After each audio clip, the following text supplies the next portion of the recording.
অতিরিক্ত পাকনামির ফল যে ভালো হয় না, আজকে আপনাদের সেটাই দেখাবো। অনেক আগে একবার ভাপা পিঠা বানিয়েছিলাম, একদম পারফেক্ট হয়েছিল। সেই ওভার কনফিডেন্ট আমি আজকে আবার ভাপা পিঠা বানানোর মতো একটা দায়িত্ব নিয়েছি। বাড়িতে আম্মুকে সবসময় দেখি যে সিদ্ধ চাল দিয়ে ভাপা পিঠা বানায়, এতে খুব সফট হয়। এজন্য আমি কিছু সিদ্ধ চাল ভিজিয়ে নিয়েছি এবং সেগুলো দেখেন পাটায় বাটতেছি, যেটা ওভার ভিজে গেছে, এইজন্য বাটতে অনেক প্রবলেম হয়েছে।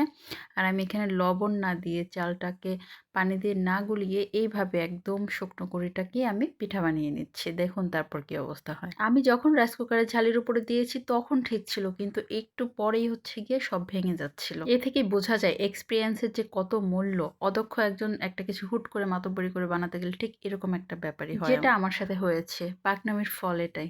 সবকিছু ঠিক থাকলে হয়তো বা খাবারটা বেশ মজাই হতো, কিন্তু আসলে সত্যি কথা বলতে তেমন কোনো মজা হয়নি আমরা যতটা এক্সপেকটেশন ছিল। আর এইগুলো কিন্তু মোটেও আমি ট্রাই করিনি, এগুলো আমার ফ্রেন্ড অনন্যা ট্রাই করেছে। দেখুন ওর পিঠা তো আরো সুন্দর হয়েছে, কিন্তু এগুলোর মধ্যে আবার একটু লবণ টবণ দেওয়া হয়েছিল। যাক, তারপর মোটামুটি খাওয়া গেছে। Thanks for watching.